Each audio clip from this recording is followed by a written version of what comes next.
Hi friends, ఎలా ఉన్నారు? Welcome to Telugu Geeks. ఈరోజు మనం జీఎస్టీ గురించి తెలుసుకుందాం. అసలు జీఎస్టీ గురించి తెలుసుకోవాలంటే ముందు మనకి ట్యాక్స్ అంటే ఏంటో తెలియాలి. ట్యాక్స్ అంటే మనం గవర్నమెంట్కి కట్టే డబ్బులు. అలా కట్టిన డబ్బుల్ని గవర్నమెంట్ తిరిగి మన కోసం ఖర్చు పెడుతుంది. అసలు ఈ ట్యాక్స్ అనేది మనం ఎందుకు కట్టాలి? ఇప్పుడు మన దేశంలో మనం ఎక్కడికి వెళ్ళాలన్నా మనకి రోడ్స్ కావాలి, మనకి హెల్త్ బాగోకపోతే హాస్పిటల్ కావాలి, మన దేశాన్ని వేరే కంట్రీస్ నుంచి కాపాడుకోవడానికి ఆర్మీ కావాలి, ఏమైనా ప్రమాదం జరిగితే వెంటనే రెస్పాండ్ అయ్యే ఫైర్ ఫైటర్స్ కావాలి, తప్పు జరిగితే పోలీసులు కావాలి, న్యాయం కోసం కోర్టులు కావాలి. ఇలా మనం బ్రతకడానికి చాలా గవర్నమెంట్ సేవలు మనకు కావాలి. ఇవన్నీ గవర్నమెంట్ మెయింటైన్ చేయాలంటే గవర్నమెంట్కి డబ్బులు కావాలి. సో ఆ డబ్బుని మనం ట్యాక్స్ రూపంలో గవర్నమెంట్కి ఇస్తాం.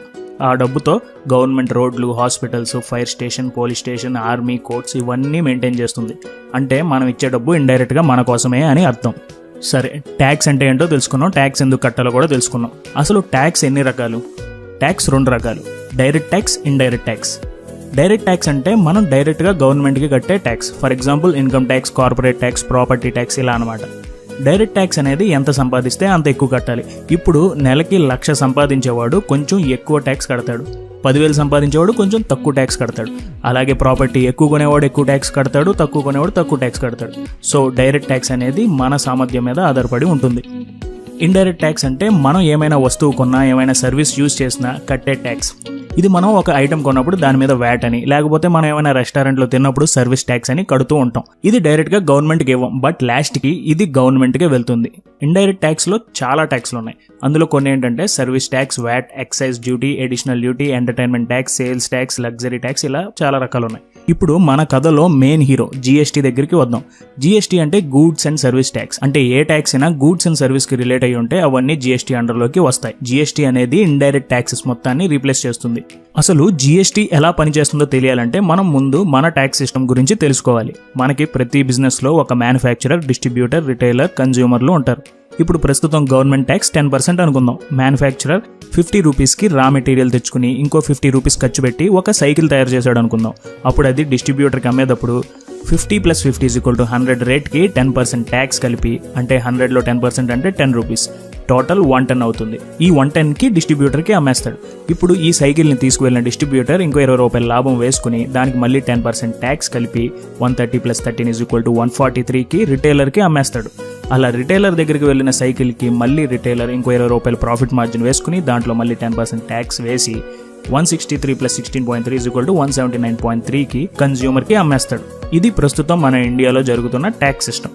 ఇక్కడ మనం చూస్తే ట్యాక్స్ అనేది ప్రతి దశలోనూ యాడ్ అవుతుంది. దీన్నే క్యాస్కేడింగ్ ట్యాక్స్ అంటారు. ఈ క్యాస్కేడింగ్ ట్యాక్స్ వల్ల ప్రతి ఒక్కరూ ప్రతి దశలో ఆల్రెడీ కట్టిన ట్యాక్స్ మీద మళ్ళీ ట్యాక్స్ కడుతున్నారు. జీఎస్టీ దీనికి కళ్ళెం వేస్తుంది. ఎలా అంటే ఇప్పుడు ఇదే ఎగ్జాంపుల్ని జీఎస్టీ వచ్చాక చూస్తే సేమ్ అలాగే రా మెటీరియల్ కాస్ట్ 50కి మ్యానుఫ్యాక్చరర్ తెచ్చుకుని మళ్ళీ మ్యానుఫ్యాక్చరింగ్ కాస్ట్ వేసుకుని, అంటే 50 అనుకుందాం, టోటల్ 100 అవుతుంది. ఇప్పుడు దీంట్లో జీఎస్టీ కూడా 10% అనుకుందాం. కానీ జీఎస్టీ ఓన్లీ అతని మ్యానుఫ్యాక్చరింగ్ కాస్ట్ మీదే పడుతుంది. అప్పుడు 50లో 10% అంటే 5 రూపీస్. సో ఇప్పుడు టోటల్ వాల్యూ వచ్చి 100 + 5 = 105కి డిస్ట్రిబ్యూటర్కి అమ్మేస్తాడు. డిస్ట్రిబ్యూటర్ 105కి సైకిల్ని కొనుక్కుని 105 + 20 అతని ప్రాఫిట్ మార్జిన్ వేసుకుని 125కి ఇప్పుడు మళ్ళీ 10% జీఎస్టీ తన ప్రాఫిట్ మార్జిన్లో పడుతుంది. అంటే 20 రూపీస్లో 10% అంటే 2 రూపీస్. ఈ ట్యాక్స్ అమౌంట్ని టోటల్ వేస్తే 127 అవుతుంది. తర్వాత అది రిటైలర్ కొనుక్కుని 127కి అతను ఇంకో 20 రూపాయల ప్రాఫిట్ మార్జిన్ వేసుకుని మళ్ళీ 10% ట్యాక్స్ కలిపితే 149 అవుతుంది. 149 రూపీస్కి కన్జ్యూమర్కి అమ్మేస్తారు. సో ఇప్పుడున్న ట్యాక్స్ సిస్టంలో మనం కొన్న ఐటమ్ 179.3 పడితే జీఎస్టీ వచ్చాక మనకు పడేది 149. ఇక్కడ జీఎస్టీ లాజిక్ ఏంటంటే ఇప్పుడున్న ట్యాక్స్ సిస్టంలో మనం మ్యానుఫ్యాక్చరర్ ఆల్రెడీ కట్టిన ట్యాక్స్ ని డిస్ట్రిబ్యూటర్ కడుతున్నాడు, డిస్ట్రిబ్యూటర్ ఆల్రెడీ కట్టిన ట్యాక్స్ ని రిటైలర్ కడుతున్నాడు, రిటైలర్ ఆల్రెడీ కట్టిన ట్యాక్స్ ని మళ్ళీ కన్జ్యూమర్ కడుతున్నాడు. అలా కాకుండా జీఎస్టీ వస్తే ఆ ట్యాక్స్ అనేది ఎవరికి వారు వేసుకునే ప్రాఫిట్ మార్జిన్ కి ట్యాక్స్ కడితే సరిపోతుంది. ఇక్కడ జీఎస్టీలో 3 రకాలు ఉన్నాయి. ఒకటి సిజిఎస్టీ, ఇంకోటి ఎస్జిఎస్టీ అండ్ ఇంకోటి ఐజిఎస్టీ. సిజిఎస్టీ అనేది మనం డైరెక్ట్గా సెంట్రల్ గవర్నమెంట్కి కట్టే ట్యాక్స్. ఎస్జిఎస్టీ అంటే మనం స్టేట్ గవర్నమెంట్కి కట్టే ట్యాక్స్. ఐజిఎస్టీ అంటే ఇంటిగ్రేటెడ్ జిఎస్టీ. ఒక స్టేట్ నుంచి ఇంకో స్టేట్కి ఏదైనా ప్రొడక్ట్ మూవ్ అయితే దానికి కట్టే ట్యాక్స్. ఈ ట్యాక్స్ని ఈ 2 స్టేట్ల మధ్యనే విభజించుకుంటారు. ఇప్పుడు జీఎస్టీ వల్ల అడ్వాంటేజెస్ ఏంటో చూద్దాం. మెయిన్ అడ్వాంటేజ్ ఏంటంటే దాదాపుగా స్టేట్కి కట్టే ట్యాక్స్లలో 17 ట్యాక్సెస్ని ఈ జీఎస్టీ రీప్లేస్ చేస్తుంది. దానివల్ల మనం ఎప్పుడు బిల్లులు కట్టేటప్పుడు ఏ ట్యాక్స్లు వేశారని చూడాల్సిన అవసరం లేదు. జీఎస్టీ ఎంత ఉందో తెలుసుకుంటే సరిపోతుంది. మొన్నటిదాకా ట్యాక్స్ ఎక్కువ కాబట్టి తక్కువ మంది పే చేసేవారు. ఇప్పుడు ట్యాక్స్ చాలా తక్కువ కాబట్టి ఎక్కువ మంది ట్యాక్స్ కడతారు. సో దీనివల్ల బ్లాక్ మనీ తగ్గే ఛాన్సెస్ ఉన్నాయి. మన రెవెన్యూ కూడా పెరుగుతుంది. ఇండియా మొత్తం కామన్ మార్కెట్ అవుతుంది. లాజిస్టిక్ రేట్స్ పడిపోతాయి. మన కంట్రీలో బిజినెస్ చేయడానికి వేరే కంట్రీస్ నుంచి వ్యాపారస్తులు వస్తారు. దీనితో మన జీడిపి కూడా గ్రోత్ ఉంటుంది. అండ్ ఇంకొకటి ఏంటంటే alcohol, petroleum products and electricity మీద జీఎస్టీ ఉండదు. అండ్ ఆల్రెడీ గవర్నమెంట్ కొన్ని లిస్ట్ దింపింది. దాంట్లో ఏ ప్రోడక్ట్ పైన ఎంత జీఎస్టీ అనేది వివరంగా ఇచ్చారు. సో చూడాలి ఇది జూలై 1 నుంచి అమలయ్యి ఎన్ని మార్పులు తెస్తుందో. జీఎస్టీ నిజంగా కామన్ మ్యాన్ కి ఉపయోగపడుద్దంటారా లేదా కామెంట్ చేయండి.